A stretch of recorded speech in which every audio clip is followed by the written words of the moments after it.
Bienvenue au podcast Le Temps d'arrêt. Bonjour à tous, bienvenue au 51e épisode du Temps d'arrêt. Aujourd'hui, on parle des meilleurs espoirs du Canadien de Montréal. Et pour ce faire, je suis très heureux de recevoir deux chroniqueurs du toutsurlehockey.com, Pascal Lapointe et Mathieu Paradis. Les gars, ça va bien? Oui. Oui, ça va bien. Yes. Donc, c'est important de. On va commencer en mettant un petit peu les circonstances de l'épisode en contexte. Pascal, la semaine passée, t'as eu l'opportunité de faire tes chroniques au BPM Sport, à l'émission du premier compteur de Jean-Charles Lajoie. Épisode dans lequel à chaque semaine, durant la semaine, tu présentais ton top 12 des meilleurs espoirs. Et c'était les meilleurs espoirs qui ne faisaient pas partie d'un circuit professionnel nord-américain. Donc, évidemment, les jeunes joueurs qui faisaient partie du Rocket de Laval étaient exclus de l'exercice. Donc, tu as présenté ça du lundi au jeudi.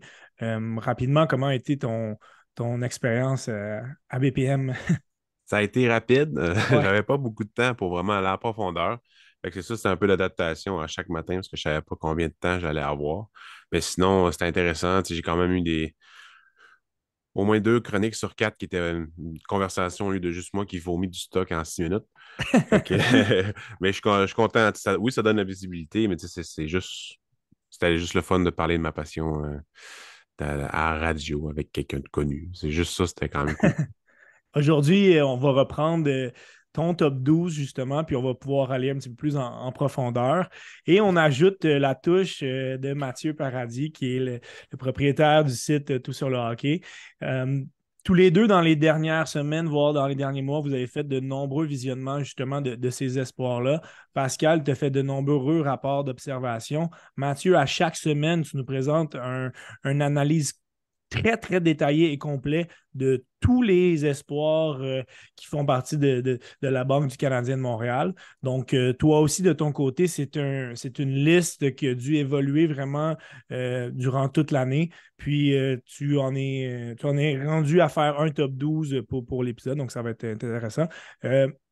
Mathieu, comment a été justement cette évolution là, dans le visionnement des espoirs du CH? Ben, en fait, tu sais, dans la dernière année, je sais que Pascal avait mis beaucoup d'efforts sur l'observation des prospects du CH. Habituellement, dans l'année, avec le site de Tout sur le hockey, on se partage tu sais, des espoirs du CH, puis on fournit des rapports d'observation pour les Ouais. lecteurs. Cette année, ben, comme tu l'as dit, je me suis ajouté une tâche, comme si j'en avais pas déjà, mais je me suis ajouté, je me suis ajouté une tâche de suivre les espoirs à chaque semaine, leur progression statistique. Puis, au travers de mes visionnements pour le repêchage, euh, puis aussi pour mes rapports d'observation, ben, j'amenais aussi une touche d'analyse dans ces rapports hebdomadaires-là. Fait que c'est ce qui a fait en sorte que j'ai pu garder un petit peu la touche sur l'évolution des espoirs pendant toute la saison. Donc, c'est pour ça que cette année, je me suis mouillé avec un petit top 15 sur le site. Aujourd'hui, on va parler d'un top 12 considérant on exclut les joueurs du Rocket. Exact. Mais dans mon top 15, c'est ça, j'avais des joueurs du Rocket que j'ai pu observer aussi à la Place Belle quand même souvent cette année. Et plus tôt cette année, Pascal et Mathieu, dans le cadre du TSLH podcast, ont fait une couverture de la très, très grande majorité des espoirs du CH. Mais là, on les met vraiment en ordre. Puis, c'est intéressant d'exclure les joueurs du Rocket, car ce sont des joueurs qu'on voit plus régulièrement. De votre côté, Pascal et Mathieu, vous faites plusieurs visionnements des espoirs, donc vous êtes bien placés pour les classer. Donc, voilà, on va se lancer directement dans ce top 12 des meilleurs espoirs. On va commencer avec toi, Mathieu, en position numéro 12. Tu es le seul qui a placé deux gardiens dans ton top 12. On commence avec Frédéric Dichau, le gardien danois de 21 ans.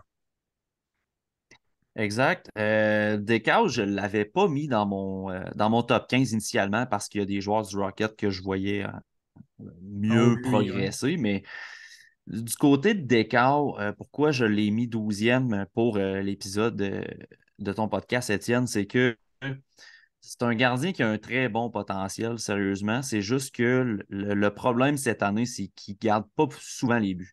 Il n'est pas Exactement. beaucoup utilisé dans sa ligue. C'est un auxiliaire qui goal aux 2 semaines à peu près. Donc, c'est difficile d'évaluer sa courbe de progression, considérant que la charge de travail n'est pas très élevée cette année en Suède. Mais ça reste un gardien qui a une très belle technique, qui est super calme devant son filet. Un gabarit très intéressant euh, pour un futur gardien en Amérique du Nord. Très bonne mitaine également.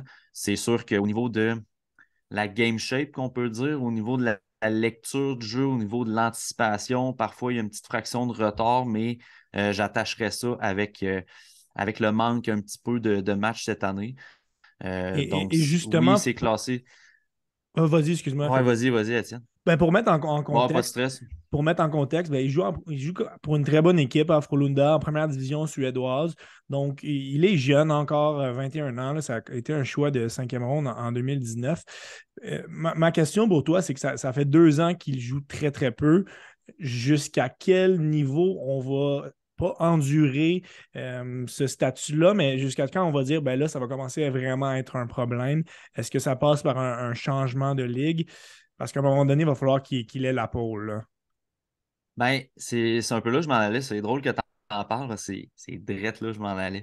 Le gardien qui est devant lui, tu sais, c'est un gardien qui a de l'expérience en KHL, donc ça va être très difficile de le tasser, du moins pour cette année. Je crois, de mémoire, que Descartes est sous contrat pour la prochaine saison. Moi, personnellement, j'aurais aimé ça le voir dans l'entourage du Rocket, que ce soit à Trois-Rivières, pas à Laval, parce que la réalité avec Poulain et Primo, c'était pas possible d'avoir des quarts. Exact. Mais au moins à Trois-Rivières, de l'avoir dans les journées d'entraînement avec le staff de développement de l'équipe, avec le Rocket, ça aurait été intéressant. Donc oui, j'espère qu'il vienne en Amérique du Nord bientôt, là. Et je trouve ça intéressant que tu le mettes dans ton top 12, considérant que tu as porté une attention particulière aux gardiens cette année. Ça a été un petit peu de ta tâche là, au TSLH Espoir. Pascal, de ton côté, tu ne l'as pas dans ton top 12. Tu es plutôt allé avec le centre finlandais Oliver Kapanen avec ton 12e choix, joueur qu'on vient de voir là, au championnat du monde junior. Il avait quand même bien progressé et produit dans les circonstances, là. Oui, exact. Et Descartes, son contrat est jusqu'en 2024, Quand 30 même, hein. avril 2024, et il doit être signé par le Canadien cet été, sinon on perd ses droits. Ouais, c'est Bref, vrai, tu as raison. pour Oliver Kapanen, l'année passée, tu sais, il y a eu une blessure, il a joué genre dans 3 ligues différentes, 4 équipes au total. Il y a 2 équipes en Liga, une équipe en Mestis, puis une équipe en Saria, dans le fond, dans la Ligue junior. Mestis étant le deuxième, là, le deuxième niveau, la deuxième division Deuxième division en Finlande. finlandaise. Et il a joué aussi dans les championnats internationaux. Fait que, tu sais, il était barouetté partout. Puis en plus, il était blessé. Fait qu'il n'a pas vraiment gagné son rythme. Puis ça a vraiment paru beaucoup dans son jeu. Puis je trouve que sa progression a stagné. Au niveau maturité corporelle, c'est un gars qui est vraiment immature. Ouais. Il est frêle, il n'y a pas un poil ça, sur le menton. Sérieusement, je ne sais pas quand ça va venir, là. Un jour, ça va venir, mais sérieusement, il est encore vanné, mettons, là, vraiment. Et cette année, offensivement parlant, tu sais, il- c'est bien qu'il soit tout le temps en mouvement, mais il se garde pas assez dans les zones dangereuses. Il est trop de passage. Fait que souvent, il va se mettre en position avantageuse, mais il va continuer à glisser puis il va se mettre à couvert tout seul, tu sais, complètement couvert par un adversaire. C'est même pas l'adversaire qui a bougé, c'est lui qui est allé là. Fait que son coéquipier ne peut pas y envoyer à rondelle. Quand il va régler ça, ça va être mieux. Niveau d'avantage numérique, il joue beaucoup. Désavantage numérique, il joue beaucoup. En fait, il joue énormément en Liga, ce qui est très bien. Ce qui est Fait que ça bien ne dérange pour un pas joueur qu'il de reste son là. âge, ouais. Oui, exactement. Fait que ça ne dérange pas qu'il reste là. Mais il va falloir qu'il prenne plus de risques, fasse du vidéo en masse pour améliorer sa vision du jeu, parce que présentement, il, oui, il accumule les points, mais c'est plus des rebonds, ben des buts OK. vraiment chanceux où genre c'est son coéquipier qui a tout fait, puis il a juste pris retour, ben, envoyé la rondelle au filet. C'est un avantage numérique, il a un bon shot, il a quand même une bonne vision, mais comment que ça marche dans son équipe, c'est l'avantage numérique, c'est juste des tirs de la défensive en dehors du filet, puis ils reprennent les OK. retours. Puis lui, il est juste le gars au niveau de la bande qui va l'envoyer au défenseur. Mais habituellement, les gars qui sont le long de la bande, c'est eux autres qui dirigent le jeu en Amérique du Nord. Mais dans Ouais. son équipe, c'est pas ça pendant tout. Fait que, tu sais, au moins, la défensive, c'est un acquis. Fait que déjà ça, quand il va Quand il va s'en transposer venir, ça. Ouais. ouais, ça va être facile au niveau de la Ligue américaine. Mais s'il n'y a pas d'offensive, C'est au niveau de l'offensive, ouais, que c'est c'est plus ça. Ouais, un point d'interrogation. On sait que Kapanen a signé encore une prolongation de contrat pour rester en Finlande. Donc, on ne le reverra pas tout de suite c'est bien en correct. Amérique du Nord, mais on va surveiller sa progression très attentivement. En 11e position, je continue avec toi, Pascal. On y va avec le défenseur Adam Engstrom, défenseur de 19 ans, gaucher, qu'on a vu aussi au championnat du monde junior cette année pour la Finlande. Euh, Ça a été intéressant de voir sa progression par rapport à l'année passée au moment de sa sélection. De nombreux amateurs et même spécialistes ne le connaissaient pas. Il a fait le saut en première division suédoise. Donc ça a été quand même un pari risqué, Ouais. mais qui, somme toute, rapporte cette année. Ouais, il est dans un excellent programme. Le Rogel qui adore faire jouer les jeunes défenseurs, les jeunes joueurs en général. L'année passée, il était avec Joe Gardens, mais ils ont été relégués à la Svenskan. Fait que, comparativement à Lekelmaki, à Oslund et à Ögren, lui, il n'est pas resté en Svenskan, il a été transféré en SHL. Ouais. Ce qui montre à quel point il est mature, pas seulement physiquement, mais sur la glace aussi. C'est un gars qui est bon partout, qui a une bonne mobilité. Offensivement, j'aime beaucoup sa façon de s'évader puis d'être capable de s'éloigner, mais c'est faut qu'il améliore son jeu physique, la puissance de son tir, ce genre de choses-là que n'importe quel jeune doit faire. Mais c'est très positif cette saison en SHL. Il y a quasiment juste du positif à en ressortir. Puis je suis vraiment content de sa sélection. Parce que l'année passée, à Djurgårdens Gardens, en défensive, c'était le numéro 1. On n'en parlait pas beaucoup, Très peu, mais ouais. c'était lui qui était numéro 1 partout dans quasiment toutes les statistiques avancées. Il y avait aussi Carl Odelius qui était repêché avant lui, mais Odelius, dans tout, il y avait juste 1 ou 2 points de plus que lui, mais pour le reste, c'est tout Engstrom qui avait plus haut. Fait que j'espère qu'il va bien se développer comparément à beaucoup d'autres Suédois qui ont été repêchés par Rockstrom, c'est-à-dire l'Euro Scout des Canadiens de Montréal depuis un bon bout. Ouais, c'est vrai. J'espère que ça va être On n'a pas eu beaucoup de son seul qui va succès. réussir, mais bref, Mais on comme tu verra dis, bien. il est mature physiquement, là, 6 pieds 2, 190 livres. Ouais. Donc, il doit améliorer, comme tu as mentionné, cette force, un petit peu cet aplomb offensif. Mathieu, il n'y aura pas beaucoup de suspense. Ben, c'est ton choix aussi en 11e Ah position. ouais, On va, nice. on va revenir quand même, il y a quelques semaines, à ce même podcast. Tu avais collé que Engstrom pourrait être le défenseur numéro 1 de la Suède. Il a commencé avec ce rôle-là. Il y a eu des hauts et des bas, donc ça n'a pas été un tournoi sans faille de son côté. Parle-moi de son jeu depuis son rappel, depuis sa présence au championnat du monde junior. Ben, au championnat mondial junior, ça l'a pas certifié une inquiétude que j'avais, mais ça l'a un petit peu illustré. Tu sais, Engstrom, c'est un gars qui va beaucoup travailler dans l'espace qu'on va lui donner. Il est capable d'utiliser chaque parcelle de patinoire que la couverture va lui laisser pour se promener avec la rondelle puis faire bouger la défensive.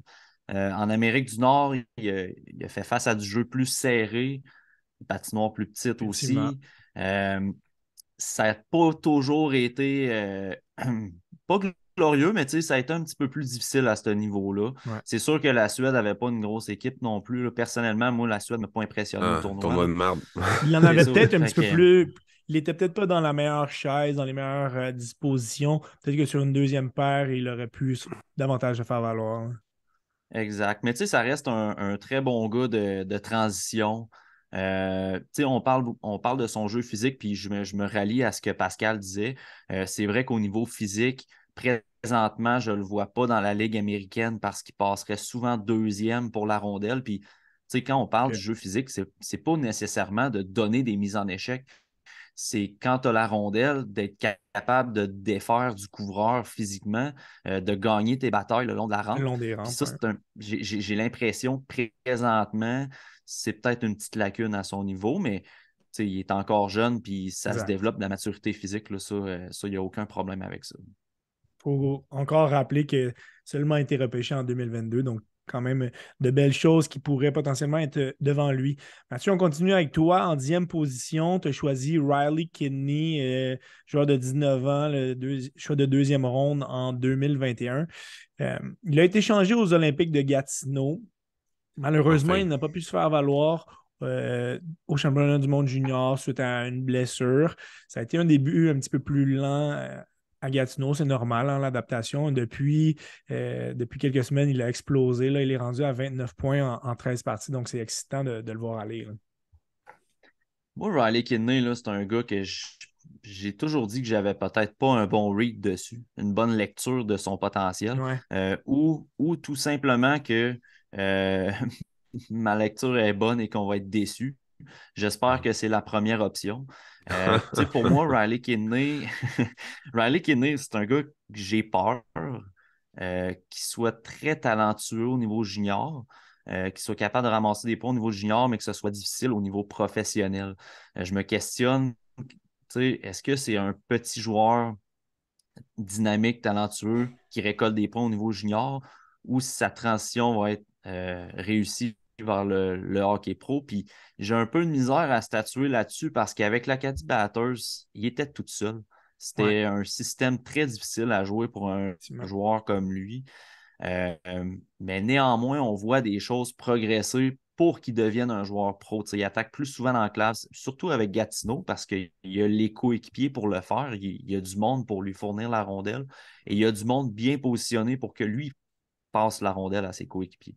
Fait il y a des choses encourageantes. C'est pour ça qu'il est 10e. Je sais que peut-être il est bas aux yeux de certaines personnes, mais c'est ça. C'est vraiment au niveau de ma lecture. J'espère me tromper dans son cas. Tu sais, ça arrive souvent, mettons, pour les gars cérébrales, que aux juniors sont super bons, et que l'aspect physique, l'aspect petite glace, puis les gars plus rapides puis plus physiques dans le hockey professionnel, ça joue contre eux autres. Ouais, Mais ce que j'aime l'adaptation beaucoup est de lui, difficile. Ouais. ouais, mais ce que j'aime beaucoup de lui, c'est les séries. C'est un gamer en série. Fait que c'est Ouais. quand ça me donne comme des indices que peut-être que ça va bien aller. Ouais. Je l'ai un peu plus haut. On va le voir un petit peu plus tard dans ton cas. Pascal, tu es un joueur que Mathieu n'a pas sur sa liste, puis peut-être que justement, c'est cette crainte par rapport à la taille, il l'expliquera lui-même, mais peut-être c'est ce qui a fait en sorte qu'il n'est pas dans son top 12. Ton choix en 10e position, Pascal, est l'Autrichien Vinzenz Rohrer. Hein? On a tous eu beaucoup de plaisir à dire son nom pour la première fois. Donc, ça a été un choix de 3e ronde à l'encan de cette année, 75e au total. Oui, Monsieur Roré. Oui, Vincent Rohrer, c'est un leader. Oui, c'est un petit joueur, mais c'est une peste. Euh, Si vous avez l'occasion de regarder son équipe jouer, je suis sûr et 67 certain, ouais, d'Ottawa. Là. je suis sûr et certain que le Québécois moyen et n'importe quel Québécois va adorer ce joueur-là. En fond, c'est une élite de Travis Konecny, Connecté. des Flyers. Beaucoup de monde l'ont comparé aussi à Gallagher, puis je suis d'accord. C'est juste le style du joueur qui est tout le temps in your face, tout le temps, tout le temps, tout le temps dans la bulle des autres. Il reste bas. Il plaque pas nécessairement beaucoup, mais il joue gros, vraiment gros. Il va jouer devant le filet, le long des bandes, très responsable, un des meilleurs de son équipe au niveau des avantages numériques et juste le jeu à 5 contre 5 dans sa zone. Tu vois qu'il est très vocal sur la glace. Et Ouais. offensivement parlant, j'avais des doutes sur sa vision du jeu, mais cette année, parce que je l'avais dans les 40 l'année passée dans ma liste pour le repêchage, et cette année, ben, on voit plus de créativité, plus de rapidité dans l'exécution quand il va récupérer les rondelles en échec avant. Ben, tu vois qu'il voit tout de suite ses coéquipiers pour faire la passe. C'est de l'anticipation, c'est juste du déploiement, comment ça fonctionne. Lui, il s'améliore là-dedans. Fait que j'aime beaucoup sa saison à date. Il y a eu une inquiétante blessure qui Ouais, convulsait sur la très glace, pas long, inquiétante. Ouais. mais il est correct, là, il a commencé à jouer, puis ça va bien. Donc, c'est Et, une très bonne affaire. et ces belles qualités-là, on les a vues au championnat du monde junior avec Ouais. l'équipe autrichienne. On s'entend que ce n'était pas une équipe qui était remplie de talent. Toutefois, il n'a il ne s'est pas du tout écrasé suite à aux grandes responsabilités qu'il avait. Donc, on a vu qu'il est quand même capable. On s'entend qu'il n'allait pas mener son équipe vers le carré d'as, là, mais il était capable quand même de livrer la marchandise dans les circonstances. Donc, c'est encourageant de le voir qu'il peut prendre l'équipe sur ses épaules. Ouais. Ça va simplement être très, très agréable de le voir continuer pour la suite. Est-ce que, selon toi, sa stature est un peu inquiétante? Il va falloir définitivement qu'il prenne un petit peu de poids là, actuellement à Oui, c'est sûr qu'il faut 130 qu'il livres. prenne du poids, qu'il faut qu'il prenne la force comme n'importe quel joueur de son âge, mais son style, tu sais, c'est sûr que les blessures vont être un risque pour lui, de par son style. Mais euh, j'ai pas de doute, on dirait. L'attitude, je sais pas, l'aura qui dégage, Ouais, il il y a est quelque feng chose shui. autour. Il est feng shui. L'aura qui dégage fait en sorte que tu as comme confiance en ce gars-là. Quand il va arriver dans la Ligue américaine, on va voir ce que ça va donner, parce que ça va être un gros step déjà. Déjà que c'est vraiment une ligue physique puis défensive. Fait que déjà là, on va avoir une bonne indice, mais c'est un des plus jeunes du dernier repêchage. Fait qu'on ne le verra Exactement. pas avant 3 ans dans la Ligue américaine, puis c'est parfait comme ça. Il va avoir le Fait que, temps de se développer. Mathieu, c'est un juste un projet. petit mot pour lequel. Est-ce que c'est simplement son âge qui fait en sorte qu'il ne perce pas le top 12 ou, selon toi, il y a des réelles inquiétudes? C'est pas une question d'inquiétude, c'est plus une question d'échantillon, je dirais. Tu sais, OK, c'est pas Rohrer, c'est pas un joueur que j'ai observé tant que ça l'année dernière intéressant. pour le repêchage. Cette année, je l'ai vu en croisé, disons, en regardant des coéquipiers pour le repêchage cette année. Donc, mon échantillon n'était pas suffisant pour le placer dans mon top 12. Excellent. En neuvième position, Pascal, un joueur qu'on a déjà nommé, ben, c'est Riley Kidney sur ta liste. Parle-moi d'un aspect qu'on n'a pas trop touché à date avec Mathieu. Parle-moi de son jeu défensif, là, de ses qualités dans sa propre zone. Depuis que quasiment le premier match que j'ai regardé ce gars-là jouer, je vois beaucoup Plekanec dans son jeu. Dans le fond. Tu sais, oui, un OK. gars de périphérie, beaucoup, mais il y a peut-être un peu plus de tendance à se salir les mains, mais c'est vraiment pas tant que ça. Tu sais, Rohrer, il est plus petit, mais il y a pas mal plus de chien que Kidney, parce que Kidney, tu sais, lui, c'est l'intelligence, c'est le talent, puis tout qui drive vraiment son jeu. Mais au niveau de la défensive, je vois pas vraiment de problème. Euh, cette année, j'ai comme l'impression qu'il était découragé souvent parce qu'il s'est laissé Ouais, un peu glisser là, pour aller en repli défensif, mais il fait tout.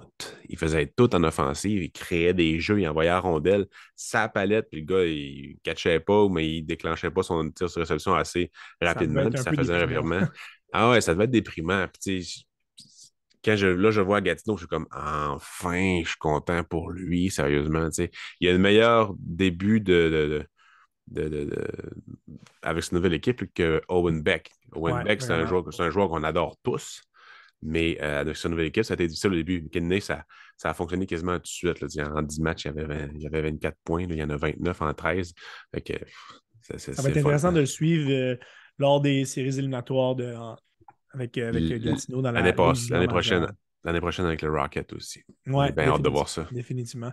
Mathieu, de ton côté, en neuvième position, un joueur que Pascal n'a pas sur sa liste, le gros défenseur Jaden Struble, aka le Greek Freak, hein, qui avait été surnommé, le Greek God, pardon, surnommé par Marc Bergevin à l'époque. Donc, gros défenseur, 21 ans, choix de deuxième ronde de l'équipe en 2019. C'est sa quatrième saison à Northeastern. Parle-nous un peu de son développement. Euh, Développement. Quel développement! Jad- Jaden Struble aurait été beaucoup plus bas, voire même exclu de mon top 12 si ça avait été des joueurs du Rocket. Ouais, clairement. Je l'ai Ah ouais. laissé au 9e dans mon top 12. Euh, mais Jaden Struble, sa progression n'est pas satisfaisante à mes Non. yeux.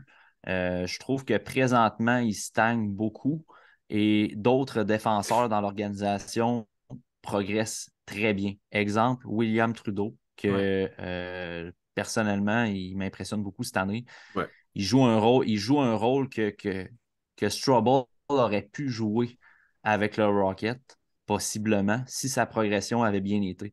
Puis là, Trudeau prend cette place-là. Là, on a Jacky dans le show qui joue le rôle de défenseur fin de paire, bon en transition, donne des mises en échec, brasse la cage des adversaires. Puis là, ça devient difficile pour Jalen Strouble qui n'a pas évolué au niveau offensif, puis que les qualités que je viens de mentionner, c'est pas mal les seules qui se retrouvent encore dans son jeu parce que il y a des qualités qui sont encore là. Tu sais, au niveau du jeu de transition, au niveau de la relance, au niveau du jeu physique, Jalen Strouble, ça reste une valeur sûre. C'est Ouais. encore assez l'équivalent de ce qu'on voit dans les dernières années. Mais là, cette année, tu prends de l'expérience NCAA, tu es rendu dans les plus vieux de ton équipe. Jordan Harris est parti, tu es censé avoir un Exactement. rôle offensif supérieur dans ton équipe. Et Seulement c'est 11 points en 25 parties, là, c'est nettement insuffisant. ben, tu sais, c'est ça. Puis tu sais, c'est une chose, les points. Tu sais, si ça avait été 11 points, mais vraiment des points, tu sais, de qualité, Ouais. puis qu'il y aurait eu des occasions aussi de récolter d'autres points, je dis pas, mais là, c'est pas le cas. Tu sais, les occasions de récolter des points, faire du chaos en zone offensive, créer de l'offensive, il n'y a pas de progression à ce niveau-là. Fait que c'est quand même As-tu eu assez la chance de décevant. le voir jouer dans le cadre du Beanpot, tournoi qui comprend les 4 meilleures équipes de la région de Boston? J'ai pas regardé le Beanpot OK. parce que j'ai eu une semaine occupée, Faute de mais pour le temps, ouais, ça rapport va vite. ouais, mais pour le rapport hebdomadaire de lundi, je vais assurément regarder les présences de Strobel et de Farrell pour mon texte. Pour terminer sur Strubble, comme mentionné, il en est à sa 4e saison à Northeastern et Pascal a parlé de Kaut tout à l'heure, que s'il ne signait pas cet été, on perdait ses doigts. Ben, ça va être la même chose avec Strubble. Penses-tu qu'il va le signer avec le CH? Car si on se met dans ses souliers, comme tu as mentionné, il y a plusieurs défenseurs qui sont devant lui. Est-ce qu'il va être attiré vers une autre équipe ou il va rester loyal au CH selon toi? Dans notre récent épisode sur le TSLH podcast, Pascal a eu l'audace de se mouiller et de le dire. Fait que je vais lui donner le crédit au lieu de faire comme si ça venait de moi. Mais non, moi, je ne le vois pas signer à Montréal. Puis là, je le dis avec confiance parce que Pascal Ouais. l'avait déjà dit avant moi, là, mais parce que c'est pas quelque chose tu sais, qui va plaire là, parce que ça va être vu comme une déception si Strouble ne signe pas à Montréal. Mais même s'il l'a dit en entrevue qu'il voulait signer à Montréal, quand on regarde la hiérarchie présentement C'est ça. défensive, comment tu veux que ce gars-là croit qu'il ait une chance de percer l'alignement à Montréal? Mm. Fait que, même de son côté, je pense que c'est pas la meilleure option de signer à Montréal. Mais rendu là, s'il veut signer, des défenseurs comme ça, on va les prendre à Laval, il n'y a pas de trouble. Je ne cracherai pas sur un Jalen Strouble Exact. parce Ouais. qu'il ne progresse pas. On va le faire progresser à Laval. Mais je ne tomberai pas en bas de ma chaise s'il ne signait pas à Montréal. C'est une des seules choses qui joue en sa faveur, c'est qu'il y a du cheap labor. Il y a vraiment du Ouais, cheap Ouais. labor pour le Canadien exactement. à Laval l'année prochaine, puis l'autre d'après, puis l'autre d'après. Et il a joué le 2 tiers de sa carrière universitaire à droite. Il y a ça qui est assez plaisant. Puis le style, En tant que s'il est. défenseur Ouais, gaucher. ouais, c'est ça. Il est gaucher, mais il a joué à droite le 2 tiers du temps. Est-ce qu'il était utile? Ben, ils ne sont pas utilisés en offensive. La structure de la défensive de Northeastern, c'est l'offensive vraiment qui dirige l'attaque. Les défenseurs sont juste là pour faire passer la rondelle de gauche à droite ou de droite à gauche. C'est tannant, mais c'est ça qu'Harris l'année passée aussi. Puis l'année d'avant, c'était pas mal plus offensif, mais cette année, puis l'année passée, c'est vraiment défensif. Puis c'est pas un style qui fonctionne. Pourtant, c'est un gars défensif. Ouais, On exactement. verra bien. Tu sais, est-ce que ça lui tente, lui, de signer pour devenir un trade bait? Parce que c'est ça qu'il va devenir, là. C'est vraiment quelqu'un qui va être un dump-in dans un trade pour genre Je pense que Minnesota ça ou va être une Boston, là. question de contrat en bout de ligne, là. Ah ouais, pas Mais mal disons sûr que qu'il ne signera pas. ce qui est certain, c'est qu'on n'est pas aussi inquiet quant à une signature potentielle que l'année passée avec Harris. Donc, Ben, ça, c'est certain qu'on n'est Harris, pas c'est dans un la meilleur même espoir. situation. C'est un meilleur espoir. Il a plus Ben oui, d'offensive, il a plus de mobilité, pas mal plus stable, moins blessé aussi. Fait ouais, que, bon point. c'est ça. En 8e position, Mathieu, on va y aller avec toi. Tu as choisi le Suédois Emil Heinemann, joueur de 21 ans, là, ailier qui peut jouer des deux côtés. Ça a été un choix des Panthères de la Floride originalement. Il fait partie quand même de deux grosses échanges. Là. On voit que c'est un joueur qui est attrayant pour les équipes. Donc, parle-nous un petit peu de ce joueur. a été blessé souvent Ouais. dans la dernière année. Ça vient un peu entacher l'évaluation de sa progression. Mais c'est un gars qui a une game pro déjà en Suède.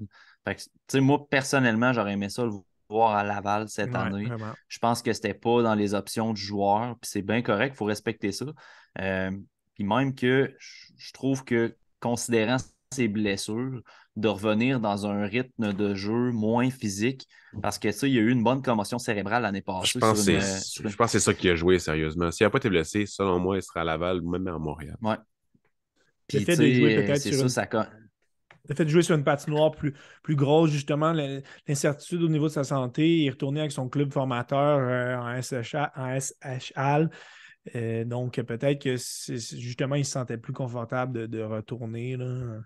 Ouais, puis le rythme de jeu est plus soft un peu. Même s'il s'est fait geler aussi l'année passée à la tête, là, Ouais, c'est un peu ironique de dire ça, mais c'est ça. Il y avait moins de chances, disons, de se faire brasser en Suède, donc de revenir puis d'aller rechercher cette confiance-là en Suède.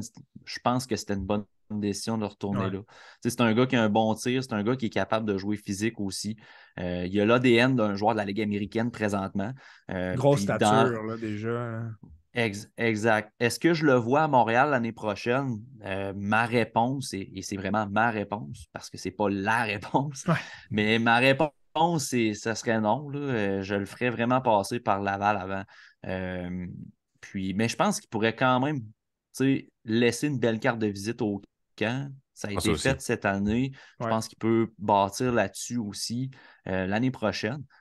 Mais j'ai bien hâte de le voir en Ligue Espérons du qu'il côté de l'Amérique du Nord. espérons qu'il prendra la meilleure décision pour sa carrière et comme tu as dit, ça risque de passer par Laval. Pascal, de ton côté, en 8e position, le seul gardien de ta liste, tu as choisi de placer Jakub Dobes, le Tchèque de 21 ans qui joue avec Ohio State dans la NCAA. Une grosse saison pour Dobes. Ouais, Dobush, depuis l'année passée, son équipe domine la NCAA. Cette année, c'est un peu moins évident, mettons, au niveau de l'équipe. Lui, oui, ses statistiques sont moins impressionnantes, mais ça demeure qui est super bon. Tu sais, quand on en a parlé pas mal au TSLH podcast, on Ouais. dit, tu sais, de- il est prêt pour la ligne américaine. Il joue énormément. Tu sais, Matt peut sûrement Ça, en c'est le parler contraire de plus que moi, là. Lucao. Ouais, c'est ça. Tu sais, Matt, c'est un challenge qu'il connaît déjà, qu'il a déjà dominé. Fait que, tu sais, c'est moins intéressant. Mais tu sais, faut pas qu'il se brûle non plus. C'est toutes des affaires que tu sais, Matt peut en parler pas mal plus en profondeur, parce qu'il connaît pas mal Ouais. plus la position de gardien mieux que moi, mais je l'ai quand même regardé jouer. J'aime son style explosif, même si des fois ça peut jouer contre lui. Euh, il faut qu'il apprenne un peu plus à, à laisser le jeu venir vers lui. Tout ça, Matt, je peux te laisser pas mal faire son profil si tu veux, là. Mais On en je suis viendra d'accord. Je suis bientôt. d'accord avec tout ce qu'il a dit sur le TSLH podcast. Tu sais, c'est un espoir qui n'est pas super beaucoup connu Non, effectivement. par les partisans, mais il ne faut vraiment pas l'ignorer. Il a sa chance, vraiment, il a le talent pour se rendre à la Ligue. Est-ce qu'il va être un numéro 1, numéro 2? On verra bien, mais son profil est vraiment intéressant. Mathieu va compléter un petit peu plus tard sur Dobbs. Pas de trouble. Pascal, on continue avec toi. En 7e position, tu as placé le choix de première ronde du Canadien en 2022, Philippe Messard, qui est rendu à 19 ans. Il joue avec les Rangers de Kitchener. On l'a vu avec l'équipe slovaque au championnat du monde junior. Donc, un peu une saison en montagne russe dans son cas. On a eu des très bons moments, d'autres passages à vide. Est-ce que c'est quelque chose qui t'inquiète du côté de Messard? Sa pré-saison m'a vraiment réconcilié un peu avec lui, parce que lui, je l'avais quand même assez tard dans ma deuxième ronde dans mon Ouais, ranking l'année passée, parce que c'est un gars de périphérie. ouais, ça, on le dit Il est souvent. petit, ouais, il est vraiment petit, puis au niveau physique, c'est pas là pendant tout. Il va perdre la majorité de ses bagarres. Il faut qu'il les gagne avec son intelligence, avec sa rapidité. Dans la OHL, ça arrive de plus en plus souvent qu'il va les gagner, ces batailles, parce que justement, le challenge est moindre que contre des hommes.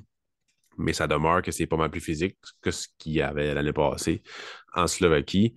Faut qu'il apprenne à amener plus de jeux vers le filet. C'est vraiment ça. Parce que si je me fiais juste à cette année-là, tu sais, vraiment dans la OHL à cette année, il serait plus bas dans mon classement. Il serait en bas de Kidney. OK. Il serait probablement 10e avec Rohrer à égalité. Parce que je veux pas, il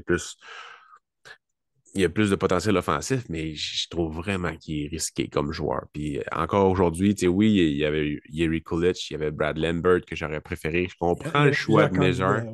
Ouais. Ouais, je comprends le choix de Measure, mais en tout cas, il y a un On le astérix à voit, côté de son nom. on le voit exploser dans certaines parties, puis on se dit si ça pouvait tout le temps être comme Ouais. ça serait formidable, mais malheureusement, ce n'est pas le cas. Mm. Mathieu, septième position, tu peux compléter sur Davis. Petit fait à mentionner, il a été nommé aujourd'hui candidat au trophée Mike Richter, remis au meilleur Ouais. gardien de la NCAA, en compagnie du Montréalais Devin Levi. Donc, parle-nous un petit peu de cette saison qui est quand même étincelante individuellement pour Davis. Je te dirais en toute franchise, Daubush, cette année, est candidat au Mike Richter en raison de la charge de travail. Il y a OK. peut-être un petit peu moins une bonne saison que l'année passée. Il y a certains côtés de sa technique que je reprochais un petit peu dans ses matchs de la USHL avant son entrée dans la NCAA, qui ressortent encore un petit peu là, au niveau d'être trop déporté dans ses déplacements. La surutilisation de son explosion fait en sorte qu'il va sortir de ses angles, fait que c'est plus dur de revenir sur le rebond. On le voyait moins l'année passée. Cette année, ça revient un petit peu. Euh, j'ai soulevé des petites inquiétudes pendant la saison au niveau de sa charge de travail parce que, tu C'est sais, à mon beaucoup, avis, hein? ben, c'est qu'à mon avis, un gardien, tu sais, oui, il y a la technique, oui, il y a la combativité, il y a le gabarit, mais la charge de travail, c'est un aspect qui est quand même assez important.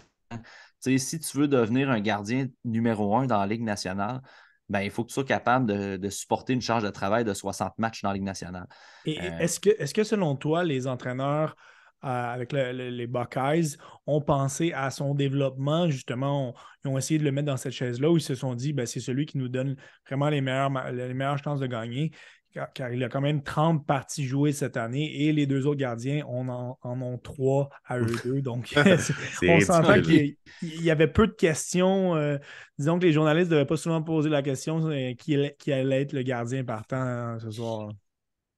Non, puis à moins que je me trompe, la dernière fois que j'ai regardé, oui, les autres gardiens ont 3 matchs joués, mais c'est des participations. C'était Ouais, tout c'est le temps ça. Daubush qui C'était commençait. pas des Fait que, départs, tu hein. sais, c'est ça.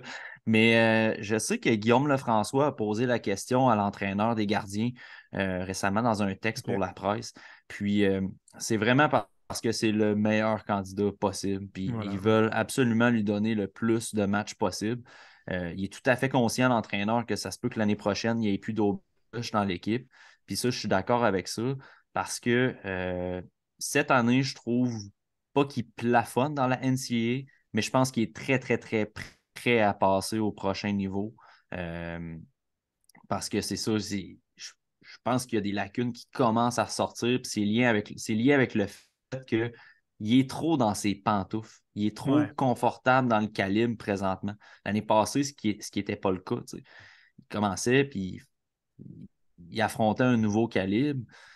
On dirait que ça l'a challengé. Tu sais, c'est un gars qui est combatif à la base. On dirait que cette année, le fait de redevenir un petit peu plus confortable dans le calibre lui nuit un petit peu sur sa technique, mais vraiment pas tant que ça. Là, je ne suis On pas va, inquiet pour lui. on va vraiment avoir une meilleure idée l'année prochaine quand il va vraisemblablement arriver à Laval. On s'entend qu'il y a certaines incertitudes au niveau de Primo. S'il est à Laval, ça serait intéressant de les voir se challenger l'un l'autre. Ça pourrait être très bénéfice pour les deux. On va y aller avec ta sixième position, un joueur que Pascal a déjà nommé, Philippe Messard. Est-ce que tu l'as légèrement plus haut que Pascal? Est-ce que tu as les mêmes craintes que Pascal en son endroit, là? J'ai encore confiance que le potentiel offensif ressorte, mais c'est sûr qu'il y a une petite déception au niveau des attentes cette année. Et je ne parle même pas des attentes offensives. Je pense que ces attentes-là étaient démesurées. Là, de penser que Méchard allait faire 2 points par match dans la OHL, c'était démesuré. Non, non, c'est ça. Moi, c'était pas mes attentes personnelles. Moi, mes attentes, c'était que il s'implique davantage au niveau physique, qui utilise beaucoup plus l'enclave, qui change ses trajectoires de tir pour arrêter de se faire bloquer des lancers. C'est ce que j'ai reproché l'année passée. C'est ce qu'on voit encore cette année dans la OHL. Donc, j'ai confiance que le gars, il a le potentiel offensif, il est présent. Mais je pense que ces lacunes-là, présentement, peuvent l'empêcher d'atteindre ce plafond offensif-là. D'où les craintes que Pascal, puis moi, par la bande, on partage pour ce choix-là des Canadiens.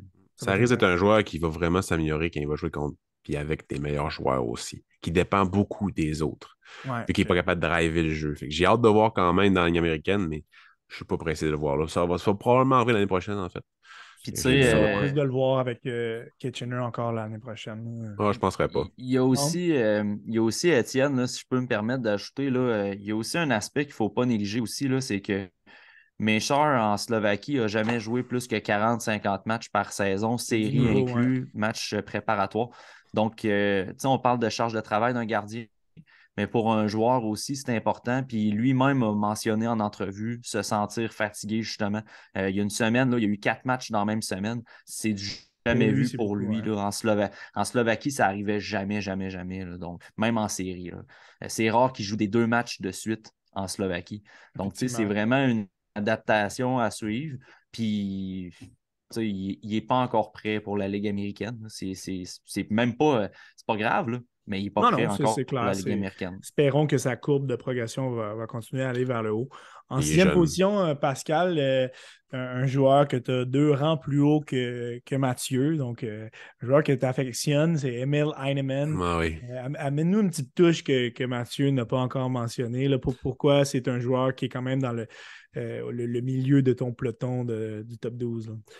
La malédiction des espoirs des Canadiens qui se blessent, il a vraiment fait mal. Mais en 2020, c'est un gars qui était une terreur dans la G20 nationale, en Suède, la Ligue junior. Il te détruisait tout le monde. Il n'arrêtait pas. Il arrête dans le joueur dans la bande. Puis en SHL, quand tu fais ça, tu as une punition. Fait que là, il a changé son style de jeu, mais il demeure quand même avec une petite teinte de ça. Et sa rapidité, le fait qu'il soit bon dans sa zone aussi, pas comme Ilonen, mettons, là, mais il demeure quand même dans sa zone assez compétent. Cette année, il est de plus en plus utilisé dans des situations défensives, ce qui est quand même bien. Mais l'année prochaine, en Amérique du Nord, c'est là qu'on risque de voir de plus en plus dans ce genre de situation-là parce qu'il est capable. C'est un gars two-way. Il est capable d'être two-way. Est-ce qu'il est encore là? Non. Mais ça va venir. Mais c'est juste le style qui est vraiment professionnel. Puis, s'il évite de se blesser tout le temps, s'il évite les blessures, son profil est parfait pour les Canadiens de Montréal sur le 3e ou le 2e trio. C'est un gars 20-20 qui va t'amener beaucoup de mise en échec. Josh Anderson, ce que j'aime pas beaucoup de lui au niveau de l'offensive, c'est que c'est vraiment inconstant. Et son jeu physique aussi. Son jeu physique, là, en ce moment, tout le monde est comme « Ouais, je veux pas l'échanger, il est vraiment bon. » Ouais, mais dans les 30 autres matchs, il était mauvais. Mais Heinemann, lui, c'est à chaque match, il se présente, puis il a tout le temps la même constance. Fait que même s'il ne produit pas, au moins le jeu physique est là, puis il amène de l'énergie. C'est sûr qu'il va y avoir une transition. C'est sûr qu'il va y avoir une transition, mais moi, c'est ça que j'aime de lui. Les blessures ne seront pas une tangente pour le restant de sa carrière. Ouais. On rentre dans le top 5 des meilleurs espoirs du CH. Pascal, on va continuer avec toi. Un des espoirs les plus polarisants, clairement, de toute l'organisation et depuis de nombreuses années, c'est Logan Mailloux. Et je pense que, je ne sais pas si vous allez être d'accord, les gars, mais je pense que c'est l'espoir où il y a le plus de vision inégale par rapport aux joueurs, c'est-à-dire même des professionnels de la télévision et des médias vont dire à quel point c'est un joueur extraordinaire si on se fie sur ses highlights reels où il fait des buts continuellement. Il est quand même rendu à 42 points en 43 matchs, 20 buts. Mais notre choix de première ronde, 31e au total en 2021, a quand même beaucoup de lacunes, là, Pascal. Oh oui, tu sais, quand je parlais du problème de constance, ça naît. L'année passée, je détestais il a juste joué 12 matchs, je pense. Je détestais son attitude sur la glace.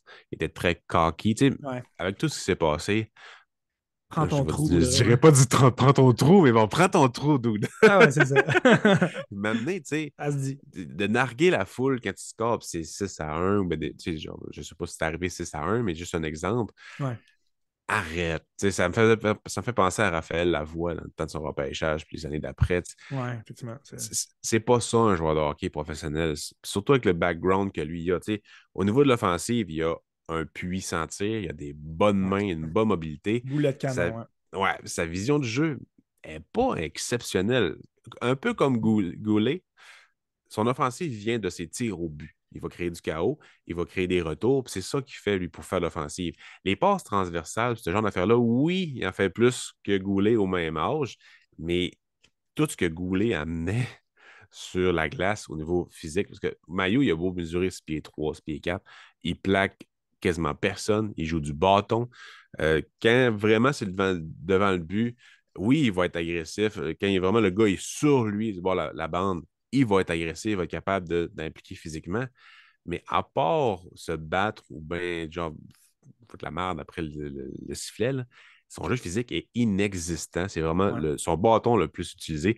Il est vraiment beaucoup utilisé en piqué. C'est ce que j'aime beaucoup, mais il est statique. Puis tout ce qu'il fait, c'est qu'il fait du all guild. Il se met à terre à bord Très peu de mobile, son ouais. but, Il puis bloque les. ouais, puis il promène son bâton. C'est juste ça qu'il fait. Fait qu'au niveau du positionnement, des fois, il va laisser les gars aller parce qu'il va être un peu déporté à l'extérieur. Fait que quand tu regardes les highlights, il y a vraiment de l'air bon, surtout en ce moment. Mais quand tu regardes les matchs, tu fais comme ouais, c'est sûr qu'il ne joue pas dans le national l'année prochaine. C'est ça. Les personnes qui disent le contraire, c'est correct. Ne le Son regarde pas offensive est jouer. intéressante. Mais sérieusement, il n'est pas prêt. Il va se faire ramasser. Puis il va être moins 12 000. L'année prochaine, le Ouais, Canadien va c'est être ça. encore plus mauvais que cette année. Il faut que les partisans se préparent. Ils vont perdre beaucoup de vétérans. Ça va être encore plus des jeunes. Je ne n'envoie pas Maillot là-dedans, c'est Il y aura sûr et une certain. progression à faire et ça va passer par Laval dans son cas. 2 ans à Laval pour moi.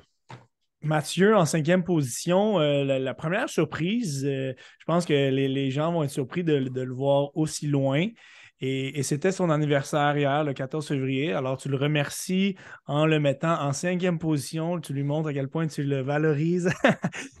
C'est Lane Hutson, le jeune et petit défenseur du Canadien. Choix de deuxième ronde en 2022. Euh, il s'enligne vers une des meilleures saisons offensivement pour un défenseur de première année dans la NCAA. Ses statistiques sont étincelantes, 36 points en 27. Qu'est-ce qui fait en sorte, on s'entend que dans un top 12, il n'est pas loin. Certains auditeurs vont sûrement être surpris qu'il soit aussi bas. Pourquoi le places-tu en 5e? Ouais. Pourquoi? Tout s'explique. J'adore Lane Hutson. Donc, tu sais, qu'il soit 5e au lieu de premier, deuxième, troisième, quatrième, peu importe. C'est pas parce que j'aime Pas une pas grosse Lane différence. Hutson. J'adore ce On a défenseur-là. vécu un Bon, moment, moi et Matt, Ouais, au repêchage. Centre Bell quand il a été repêché. On s'est quasiment collés. Moi, j'étais dans une petite chambre ouais. au Costa Rica, puis je suivais le repêchage, puis moi aussi, j'ai crié, puis Mais tu sais, pour Lane Hutson, tu sais, c'est un défenseur que oui, il connaît une excellente saison. Tu sais, c'est impressionnant ce qu'il fait cette année. Je pense que les comparaisons sont parfois exagérées, encore une fois, là. ouais. Tu sais, on dit souvent qu'il y a une meilleure première saison que Carl McCarr. C'est juste que la première saison de Carl McCarr, il y a beaucoup de défenseurs qui en ont connu des meilleurs que lui. Tu sais. McCarr a explosé à sa deuxième année NCAA. Donc, je pense que le comparatif n'est pas toujours a priori pour ça. Mais c'est en rien pour diminuer les Absolument, performances de ouais. Lane Hutson. Lane Hutson, c'est un gars qui est capable de sommer l'adversaire avec des changements de direction. Il a une vision de jeu élite. C'est un passeur qui est élite. La raison pourquoi je le mets 5e et que je le mets derrière mon 4e, qu'on va en venir par la suite, Ouais. c'est surtout au niveau de son explosion sur ses premiers pas. Ça, c'est quelque chose pas qui m'inquiète, parce que je pense qu'il y a une bonne éthique de travail. Sa transition NCAA se passe très bien. Donc, ça m'encourage pour la suite. Mais je pense que vu que c'est c'est sa munition peut-être numéro 1 dans son arsenal de semer son couvreur avec des changements de direction. Je pense qu'une fois dans le hockey professionnel, il va falloir qu'il utilise un petit peu plus d'explosion sur ses premiers coups de patin pour s'assurer de semer son couvreur dans le professionnel. D'accord avec toi. C'est intéressant la nuance que tu amènes parce que souvent, encore une fois, les gens vont rentrer dans le piège de voir à quel point statistiquement il domine. Et là, ça devient le nouveau sauveur à Montréal. Mais il a des lacunes, puis c'est intéressant ce que tu amènes. Toutefois, comme tu as mentionné, je pense que c'est un problème qui peut se travailler énormément hors glace. Et il a grandi depuis sa sélection, hein, il est rendu à 5 2 pieds pouces. 10. Il est encore frêle. Ben là, ça va être important de gagner de l'explosion, de gagner de la musculature au gymnase. Et ça, je pense que s'il a un entre-saison sérieux, c'est une situation qu'il pourra ajuster parce que c'est clair que ce sont certaines lacunes qu'il connaît, qu'il possède. On va y aller tout de suite avec Probablement que sa prochaine saison va être une saison d'adaptation à son nouveau corps parce que c'est sûr qu'il va prendre de la masse Exactement. musculaire cet été. C'est bien dit, Pascal, son nouveau corps. Il va se redécouvrir. En tout cas, On va y aller avec ton dans les lumières quatrième, closes. Mathieu. Tu en as parlé du défenseur que tu voyais devant Hudson. C'est Logan Mailloux. Pascal a déjà fait une belle couverture de son jeu actuellement en Ligue canadienne. J'aimerais que tu nous dises, est-ce que tu vois ce gars-là comme un potentiel corps arrière? On s'entend qu'il n'y a pas les qualités de Lane Hudson, mais un futur premier powerplay à Montréal. Est-ce que ces qualités pourront être transposées dans la LNH selon toi? Ça va dépendre s'il est en mesure de corriger parce que présentement, ses lacunes risquent de l'empêcher d'atteindre son plafond maximum. Puis moi, je pense que son plafond maximum, c'est un défenseur qui est capable d'être un corps arrière sur le power play, mais pas de la même façon que Lane Hudson. Lane Hudson, lui, va patrouiller un power play en rejoignant ses coéquipiers, en faisant circuler la rondelle, en faisant déplacer la boîte défensive. Logan Mailloux va être un corps arrière de powerplay où le jeu va plus se terminer à lui à cause de son tir. Il a un excellent tir, c'est un tir élite qu'il a. Est-ce qu'on pourrait dire qu'il peut être un Shea Weber? Pas à ce point-là, mais le powerplay va finir à lui. Il va finir à lui ou il va finir à Cole Caulfield. C'est un peu ce que j'entrevois pour lui. Donc, je vois un bon potentiel en Logan Mailloux, mais toutes les lacunes que Pascal a ressorties tantôt, on ne peut pas les mettre de côté pour dire hey, ce gars-là, il va jouer dans la Ligue nationale l'année prochaine. Il n'est pas rendu là. Mais pourquoi je le mets devant Lane Hudson? Ben, forcé d'admettre que le gabarit, c'est important aussi. Ouais. Fait que si Logan Mailloux apprend à jouer physique, puis que lui aussi rajoute de la shape à sa charpente, qui est capable de se démener devant le filet encore plus qu'il le fait présentement, je pense qu'il pourrait avoir un plus gros impact que Lane Hudson dans la Ligue nationale. Mais là, je dis ça en date du 15 février 2023. Là. Ça peut être, le discours peut être différent l'année prochaine. Ça peut changer clairement. C'est ça. Là. Mailloux peut être un défenseur de 40 points, puis Hudson peut en être de 80, puis vice-versa. Il n'y a absolument rien de coulé dans le béton présentement. C'est intéressant de voir cette comparaison entre deux potentiels défenseurs du Canadien qui ont une stature complètement différente. Pascal, en quatrième position, tu as placé Joshua Roy. On l'a beaucoup, beaucoup vu au championnat du monde junior, a connu un tournoi vraiment, selon moi, la hauteur des attentes, même au-deçà des attentes. J'aimerais que tu me dises, lorsqu'on s'est parlé en marge du championnat du monde junior, on avait certains questionnements par rapport à son implication dans les parties qui étaient bien inégales. Est-ce que depuis le retour avec cette médaille d'or, ça a été un problème qui a été, disons, corrigé dans son cas, là? Sherbrooke est quand même une machine bien huilée. C'est vraiment une équipe complète avec toutes les acquisitions. Fait que, il rentre bien dans cette équipe-là, mais c'est pas le même Joshua Roy qu'au championnat du monde junior. Aux 2 derniers championnats du monde junior, c'est-à-dire un cet été et un cet hiver. Si c'était juste de son jeu à Sherbrooke, il serait plus bas dans mon classement. Ça, c'est sûr et certain. Okay. Mais avec l'équipe Canada, il me prouve qu'il est capable de jouer des rôles puis d'acheter le plan de match du coach. Que ce ne soit pas lui le threat offensivement, Ouais. qu'il soit juste un pion qui Un bon complément. appuie. Ouais, c'est ça, qui appuie tout le monde. Parce que dans le hockey professionnel, ce ne sera pas lui le threat C'est pas offensif. Là. lui Ça va le être joueur. Suzuki, Là, ouais. ça va être Caulfield.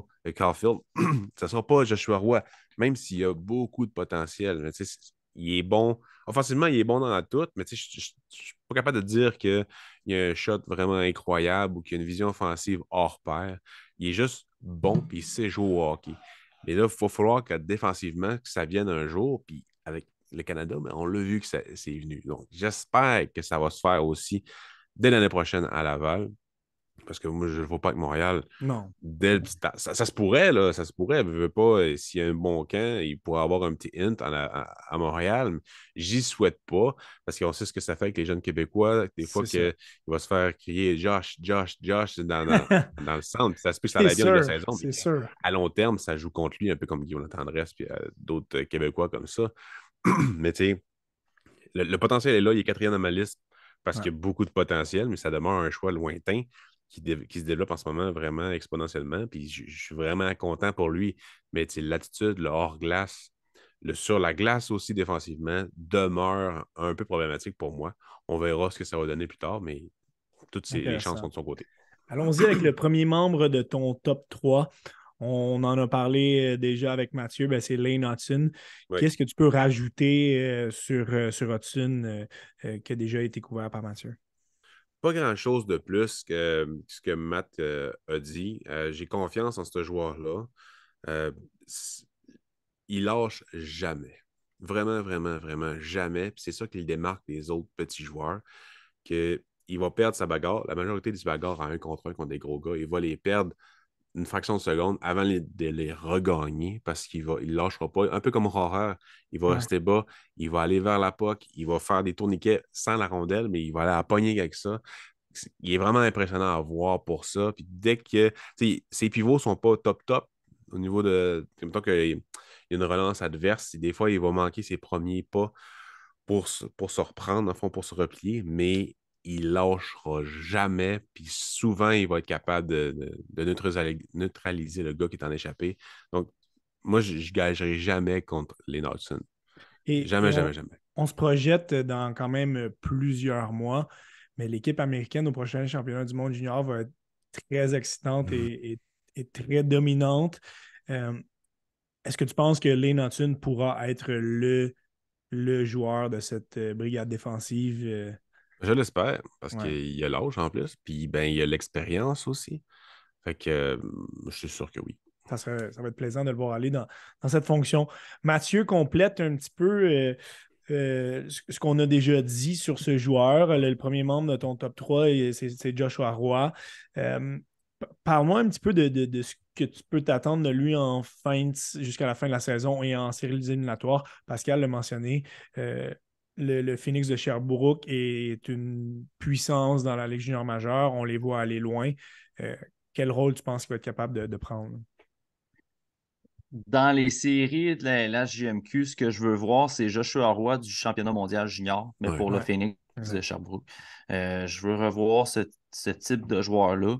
Tu sais, pourquoi il est troisième dans ma liste? C'est pas en fonction du championnat junior tout simplement. Là. C'est vraiment avec l'évaluation globale de la saison. J'ai parlé un petit peu cette année avant un match au Rempart, puis tu sais, ça a l'air d'un gars quand même assez décontracté. Puis c'est Ethan Gauthier qui me disait que Joshua Roy, lui, tu sais, les médias à Montréal, puis la pression à Montréal, là, Ça lui fera il pas peur. s'en fout. Ouais. Pour reprendre les mots exacts, là, il s'en fout. Puis, Mm. tu sais, c'est un peu ce qu'il dégage. J'espère juste que ce ne sera pas négativement qu'il dégage ça. Euh, mais, tu sais, si je regarde la pression qu'il a subie au championnat mondial junior, en étant étiqueté comme un bottom six, puis rapidement, il monte dans l'alignement pour jouer avec les meilleurs joueurs de l'équipe. Cette pression-là, il était capable de la gérer. Donc, si j'additionne ça aux propos que je me suis fait dire, je pense que c'est un gars qui va être capable de gérer cette pression-là à Montréal. Puis, une pression aussi qui va être à vivre dans sa progression, c'est les séries cette année. Tu sais, les attentes à Sherbrooke sont très élevées. Puis j'ai hâte de voir comment, justement, il va relever ce défi-là comme leader de son équipe. Puis, moi, Ethan Gauthier m'avait dit en entrevue, dans le fond, que Joshua Roy était le gars parfait pour Montréal. C'est le Québécois parfait pour Ouais. Montréal. J'ai quand même hâte de Ça voir reste à ça. voir. Ouais, Ouais, c'est ça ça. donne, C'est ça vrai, donne. c'est vrai, il te l'avait dit aussi dans ton entrevue avec Ethan. Ouais. Puis, mais je dis Ethan, mais je me pose des questions si c'était pas Kalen, son frère, qui avait dit ça. Mais bref, le discours était le même là, pour Josh. Donc, on a très hâte de le voir aller.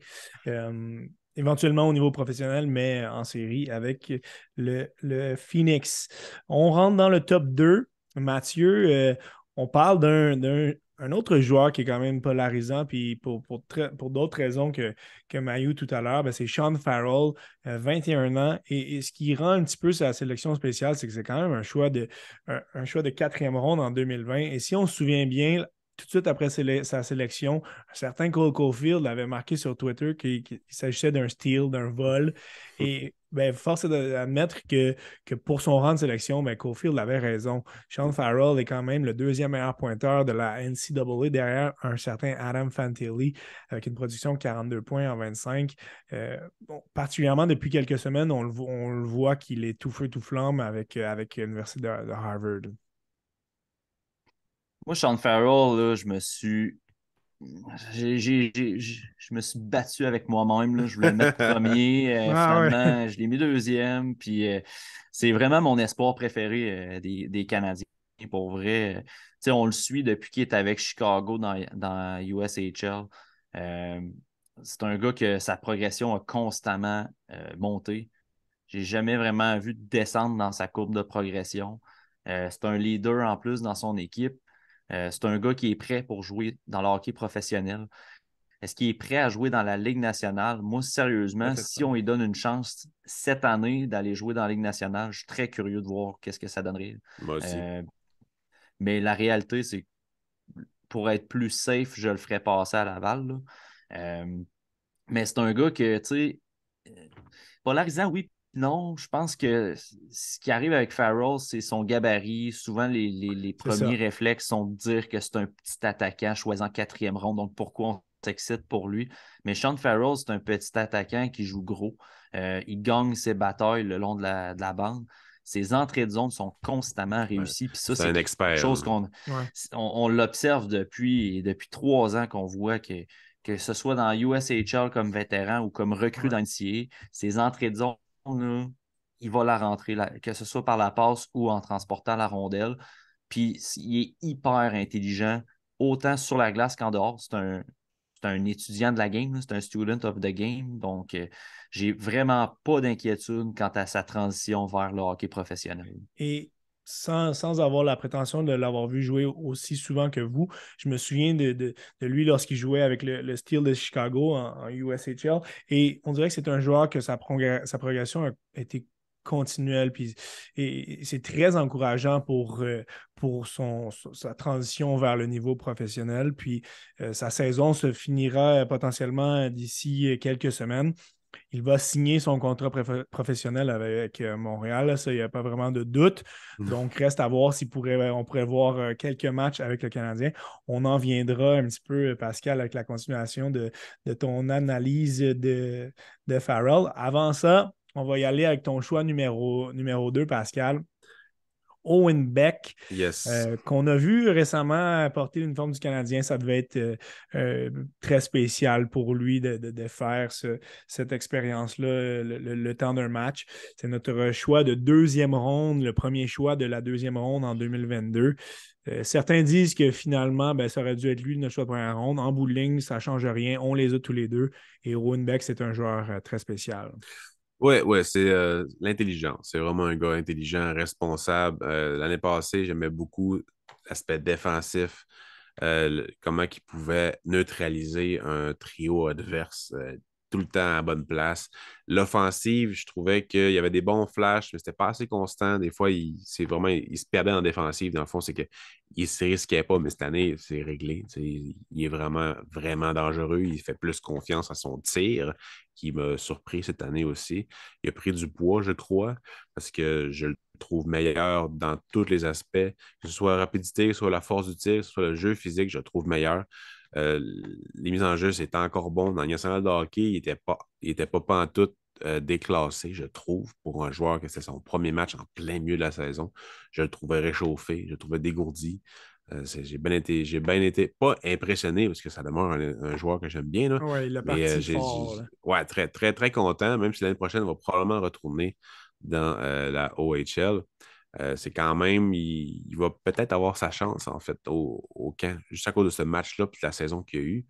Ça se pourrait très bien. Et là, depuis son arrivée avec Peterborough, quand même une production moindre, mais c'est pas juste lui. On sait, puis Peterborough, on fait quand même certaines acquisitions d'envergure. On parle de 11 points en 14 parties dans son cas, mais ce qui est spécial, c'est que Peterborough a été dépassé au classement par Mississauga, qui avait fait justement, qui s'était départi de Winbeck et de Ouais. nombreux autres joueurs. Qu'est-ce qui se passe à Peterborough? La crème lève pas parce qu'il joue quand même avec Hotman puis Hayes, qui sont deux joueurs très Hotman, dangereux, hein. Hotman, c'est un gouffre à joueur talentueux. Il joue d'une façon, puis il s'adapte pas. C'est un gars qui joue en ligne droite, il essaie des affaires comme s'il était talentueux, mais ça ne fonctionne pas beaucoup. Donc, il est fun à avoir On l'a vu avec Shane Wright au championnat du monde junior, Ah là. ouais, il est le fun à avoir dans ton pipeline, là, dans ton banque d'espoir, mais moi, c'est pas un gars que j'aime beaucoup. À son repêchage, je le Yeah. détestais pas, mais de plus en plus, je le vois jouer, je le vois évoluer. Je suis comme, oh, non, non, non, non, non. C'est un tunnel vision, là. Fait que, pour Beck, c'est probablement dur de s'habituer à ce gars-là, mais c'est un gars intelligent, fait que ça va venir Ça va venir. par fonctionner. Mais le système, selon moi, il n'y a pas le même rôle pantoute. C'est pas le même rôle, fait que, tu sais, puis il faut qu'il s'adapte à ça. Il faut qu'il s'adapte à pas être le joueur Ouais. et plus un des joueurs. Fait que ça va venir parce qu'il est trop utile. Au moins, tous ses acquis sont encore là. C'est-à-dire le jeu défensif, la mise en jeu, tout est là. Puis il n'y a pas de problème. C'est juste là, il va falloir que ça produise un peu plus, puis on verra en série. On va continuer avec Beck. Mais vous les aviez les deux mêmes joueurs dans les ordres 2 et 1, mais dans des positions différentes. Mathieu, c'est ton choix numéro 1, Owen Beck. Qu'est-ce qui a fait en sorte que ça a été l'espoir qui a été au sommet de cette pyramide d'espoir? Euh, pour Sean Farrell, je le vois œuvrer sur un top 9 avec un rôle offensif dans une équipe avec le Canadien. Mais Owen Beck, c'est pour sa versatilité euh, que j'estime qu'il y a un meilleur. Il y a un potentiel. Risque Il y a moins un élevé. potentiel. Ouais, c'est ça, c'est le risque d'atteindre le plafond maximal que je trouve que Beck est moins élevé. Tu sais, on l'a projeté comme un centre de troisième trio de luxe et peut-être un deuxième centre, mais je pense que la différence entre les deux ne sera pas super élevée. Puis tu peux demander à Winbeck d'être un troisième centre et un deuxième centre, puis il va te donner ce qu'il a à te donner. Tu sais.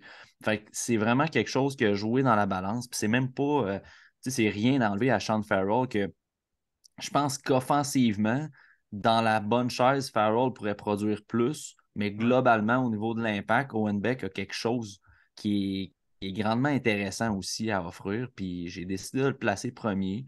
Euh, on l'a soulevé, sa production à Peterborough est moins élevée présentement. Il faut qu'il s'adapte aux coéquipiers. Puis, tu sais, Hayes sur son trio, il vient d'arriver aussi, puis lui, il Ouais, marque exact. des buts. Là. Fait que, tu sais, il va falloir que Beck s'ajuste aussi. Tranquillement, pas vite, ça s'en vient, mais je me suis esclaffé de rire quand Pascal a parlé d'Otman comme un gouffre à talent. Ah ouais, Parce que c'est c'est parce que ça. c'est vraiment pas faux, puis c'est triste à dire, mais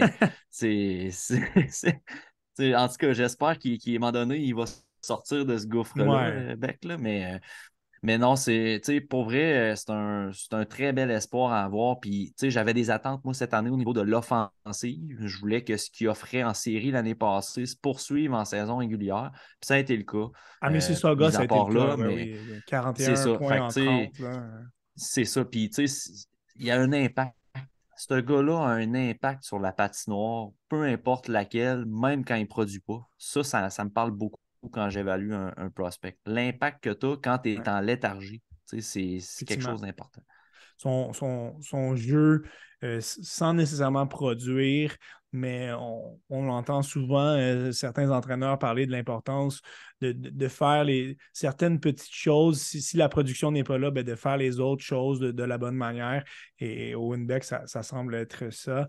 Pascal a parlé de l'éventualité de le voir bien faire au prochain camp d'entraînement. On s'entend que ça pourrait arriver qu'il puisse tailler une place avec le Canadien, mais ça serait agréable de le voir retourner, dominer junior et avoir une place de leader avec l'équipe canadienne au prochain championnat du monde junior. Il a eu sa médaille d'or, mais c'était un petit peu à titre de figurant. Même s'il a bien fait dans les parties qu'il a disputées, on aimerait le voir dans un tournoi complet. Pour terminer ce top 12, Pascal, on en a déjà parlé du joueur, mais Sean Farrell, c'est le joueur qui est au sommet de ta pyramide. Ouais, c'est pour la domination, dans le fond. Tu sais, depuis que je le regarde jouer, il domine, peu importe le niveau, peu importe l'adversaire, il a tout le temps le même niveau d'implication sur la glace. Dans USHL, il joue avec Coronato puis Saboskevich, un après l'autre. Dans le fond, jamais vraiment les trois ensemble, mais quand il jouait avec Coronato était le centre, puis Farrell jouait en défensive comme si lui était le centre. Donc, il est compétent en défensive. On le voit en NCAA. En NCAA, on le voit aussi. Et c'est pas nécessairement le gars qui va jouer sur le piqué en NCAA. Son rôle, c'est vraiment l'avantage numérique et puis produit l'offensive. Mais il est capable, il est assez intelligent pour ça. Il a la rapidité et la vivacité d'esprit pour le faire. Il a l'éthique aussi.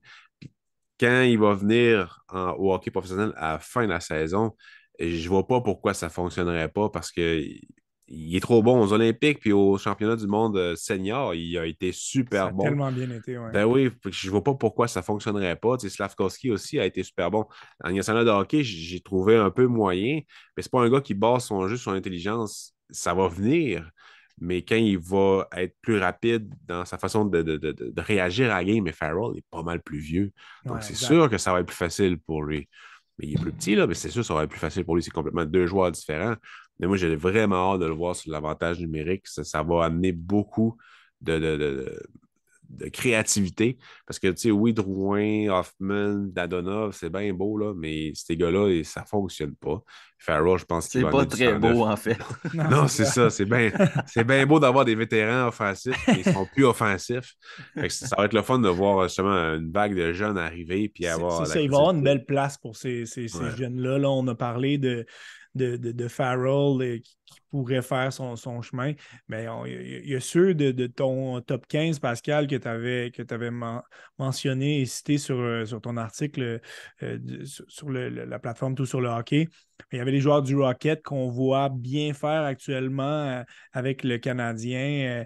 Évidemment, Raphaël Harvey-Pinard en tête. On peut penser à Jesse Ylönen qu'on voit à court terme avoir une place avec le Canadien. Donc, ces jeunes-là qui sont quand même dans l'organisation du Canadien sont prêts, puis Farrell pourrait être celui qui est le plus près aussi.